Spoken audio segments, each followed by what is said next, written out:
Nous allons commencer la séance avec la permission de Monsieur Le Hlimi qui nous rejoint tout de suite.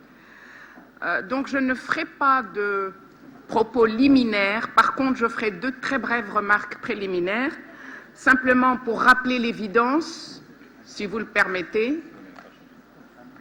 J'aimerais, s'il vous plaît, qu'on s'assoie, qu'il y ait un petit peu de silence. Merci. Bonjour, monsieur.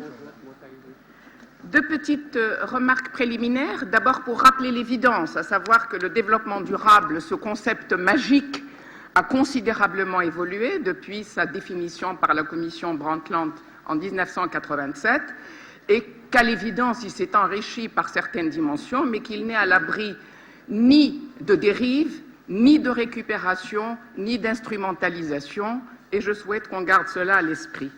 La deuxième remarque pour dire aussi que lorsque l'on regarde la carte des empreintes écologiques, eh bien, elle nous raconte tout, c'est-à-dire d'abord l'immense déséquilibre des développement au nord, sous-développement au sud, avec bien entendu la déficience écologique dans le nord, c'est-à-dire qui sont débiteurs, résultat de ce développement et de modes de vie dévastateurs, avec une empreinte créancière pour les continents sud, mais avec quand même des problèmes. L'Afrique du Nord ayant de sérieux problèmes, notamment de stress hydrique, comme on le verra peut-être, et aussi de plusieurs menaces qui viennent menacer justement à la fois des menaces naturelles et des menaces provoquées par l'homme. J'aimerais simplement dire, pour répondre à ce que disait hier, je pense que c'était l'amiral Langsad, qu'il y a un déplacement des menaces vers plutôt le Pacifique, en passant par le Moyen-Orient.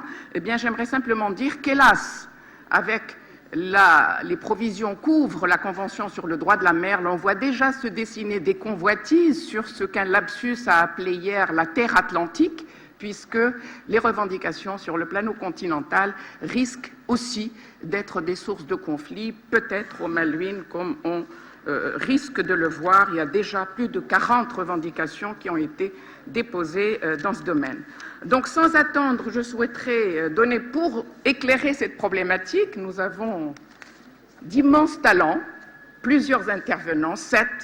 Donc, je leur demanderai beaucoup de discipline et notamment de s'en tenir aux 10 minutes qui leur ont été allouées afin que nous puissions, par la suite, je reprendrai très très brièvement, peut-être simplement pour donner quelques pistes de réflexion et quelques axes pour le débat.